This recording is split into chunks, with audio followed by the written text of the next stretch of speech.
Yo, what is up, y'all? It's your boy TSM. Welcome back to another video. Today I'm going to be showing y'all how to make beats with loops. If you guys don't know how to do this, it's really simple. There's a few strategies you can do just to make it a little more interesting for the listener, and I'm going to be showing you guys that today. So yeah, without further ado, let's go ahead and get into it. Alright, let's go ahead and get right into it. Today, this loop that I'm going to be working with is from my homie Blake. Shout out Blake. I'm going to link all his stuff down in the description. Go check him out. But yeah, here's the loop we're working with today.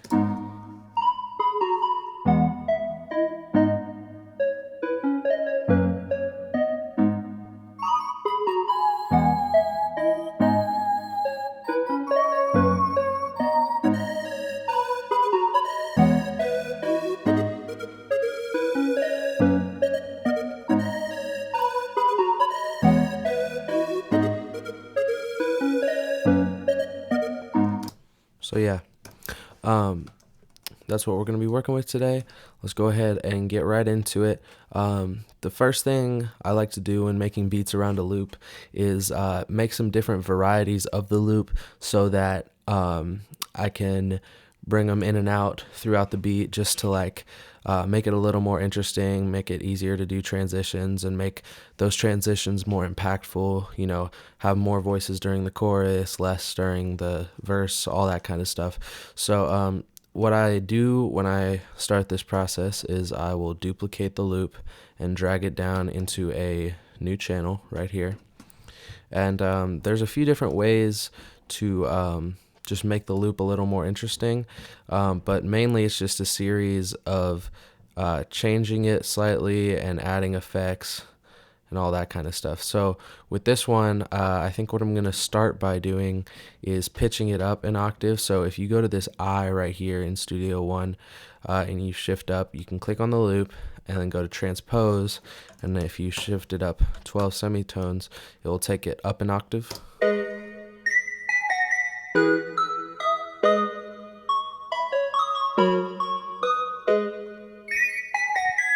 So that's just one thing that you can do. Really, I just do it during the choruses. It just makes it a little more interesting. It takes it from this to this.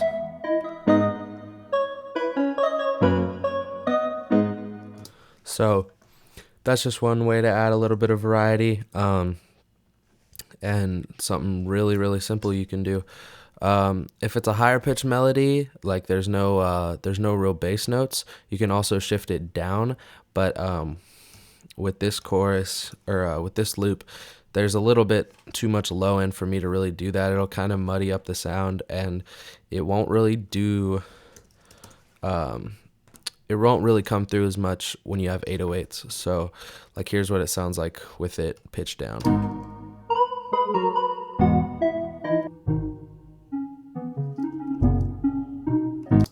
And not saying that you can't do that, because you could always cut out the lows, which we're going to do, but just personally for this loop, I don't think that that's what we're rocking with. But sometimes with, you know, guitars, maybe some higher piano melodies, definitely a good idea.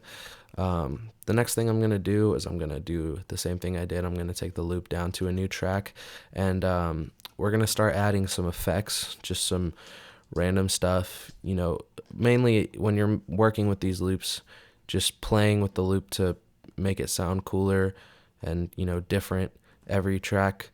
That's what's really important. That's really our goal in this whole thing.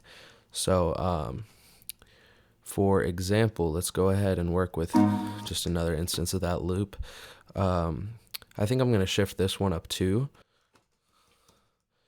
So we're going to have another high pitch one, but we're going to do some stuff to kind of differentiate it from the other one. First thing we're going to do is I'm going to throw an EQ in, and I'm going to cut out the highs.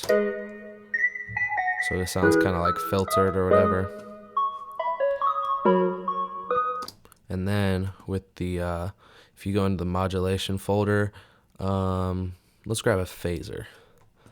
And we can do some different stuff like this. I'm going to do the subtlety. I don't know how to pronounce subtlety. I guess. I guess that's how you pronounce it. We're going to do that, and I'm going to turn the stereo spread up to about 50. And now it'll just kind of float around your head a little bit more, kind of go from ear to ear, be a little different. And we can also add a chorus on top of that if we want to. And already we've gone from this to this, which just, sounds different. I'm going to add an auto filter. What I like to do with this plugin is if you open it up and you go down here to this pattern maker or whatever, I usually start by putting them all at the very bottom and then clicking in some, ways where the filter can cut in and out. So for example, now we have this.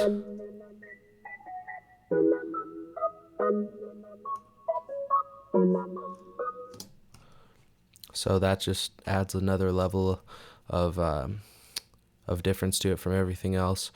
Let's add a delay to this too. Yeah, what we can do is a ping pong delay. Turn the mix down to maybe like 23.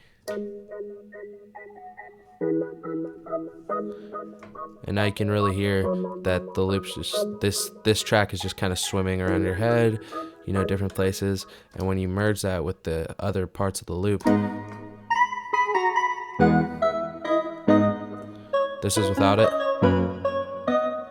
and this is it. Kind of just adds a different level to it. So we'll listen back to it again.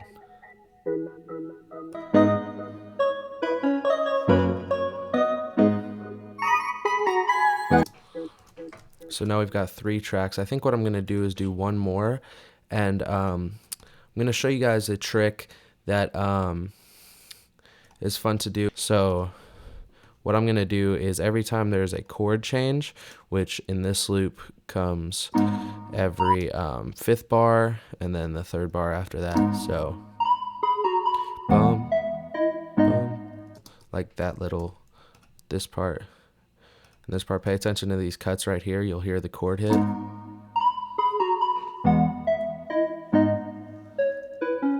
So what we want to do is every time a new chord hits, we're going to cut the loop there.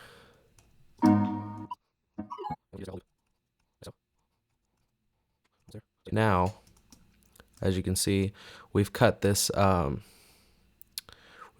loop up to where every time a new chord hits,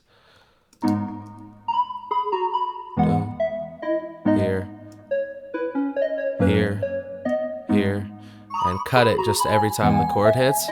First, what we're going to do is with these longer parts, we're going to, actually for the whole thing, let's just select the whole thing and reverse them. So now we have like a reverse part.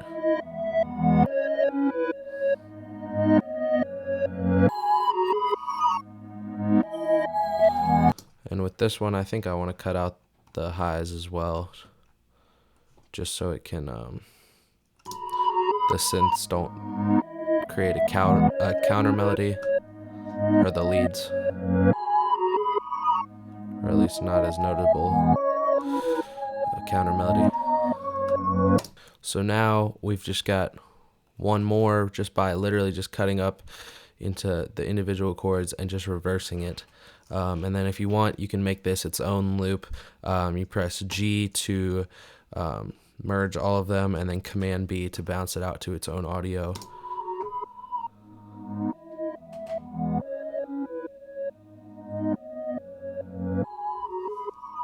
So now we've got that, and when you hear it with the rest of the loop.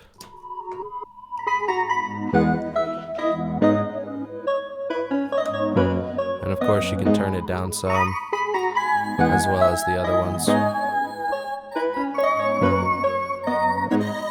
And they're really just there so that when we arrange the track, it can build out some.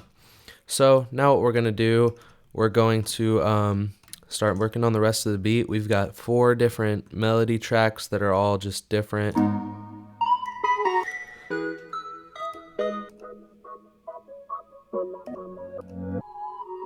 And like I said, these are just going to be used to arrange the beat and do something different in every little section.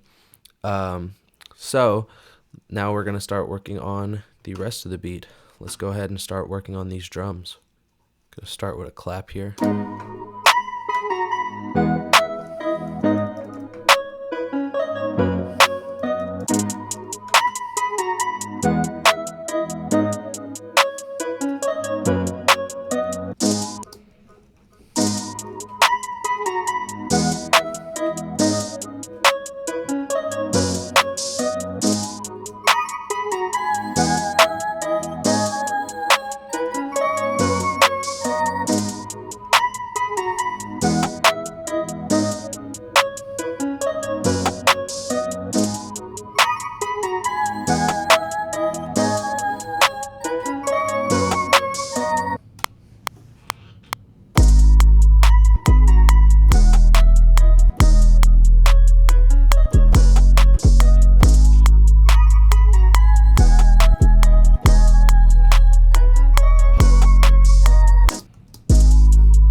think that's about it, honestly, for what I'm gonna do as far as adding stuff. Right now I'm just gonna mix it, arrange it, and I'll play the full beat at the end of the video. Again, shout out to Blake for the loop. Gonna link his stuff down in the description, make sure to check him out. Also, make sure you follow my Instagram. I'm uploading on there all the time. And follow my TikTok. There's exclusive content on TikTok now. There's remixes, tutorials, beats, stuff like that, all on TikTok. Make sure you follow that. That will also be down in the description. If you enjoyed the video or you learned something, make sure you subscribe. I'm going to try to be uploading more, so there should be more content coming soon. And yeah, so I think that's about it. Thank you guys so much for watching, and I will see you guys in the next one. Peace. Who's Blake? ATSM, we cooking up.